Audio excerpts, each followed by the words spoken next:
Hello friend, তো আমাদের জেটিঘাটে নূরপুর ফেরিঘাট যেই দুর্ঘটনা হয়েছিল, তো ফের আবার দুর্ঘটনার মুখোমুখি চলেছে।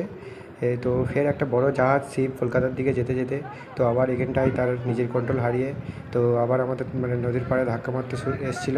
তো কিছু না কিছু করে ওরা বাঁচিয়ে নিয়েছে অনেকটাই। তো এখন জাহাজটা বেরোনোর মুখে, বেরোতেই চেষ্টা করছে, ওরা বেরোনোর চেষ্টা করছে, বেরিয়ে চলে যাবে। তো আবার একটা আমরা মুসিবত থেকে বেঁচে গেলাম। এখন নূরপুর ফেরিঘাটে মানে প্রচুর ট্রাভেল চলছে এখন।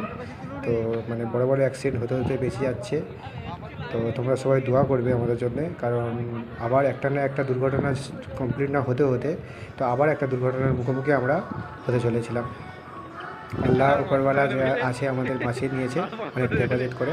তো জাহাজটা এখন বেরিয়ে গেছে। জাহাজটার অ্যাঙ্কারটা মানে ভিডিওটা শ্যুট করা হয়নি, যে পজিশনটা যখন হয়েছিল তো জাহাজটার অ্যাঙ্কার মানে করে দিয়েছিল, তো অ্যাঙ্কারটা ছিঁড়ে বাড়িয়ে গেছিলো। জাহাজের অ্যাঙ্কারটা মানে এত বড় এত স্পিডে আসছিলো, যাদের অ্যাঙ্কার ছিঁড়ে বাড়িয়ে গেছে।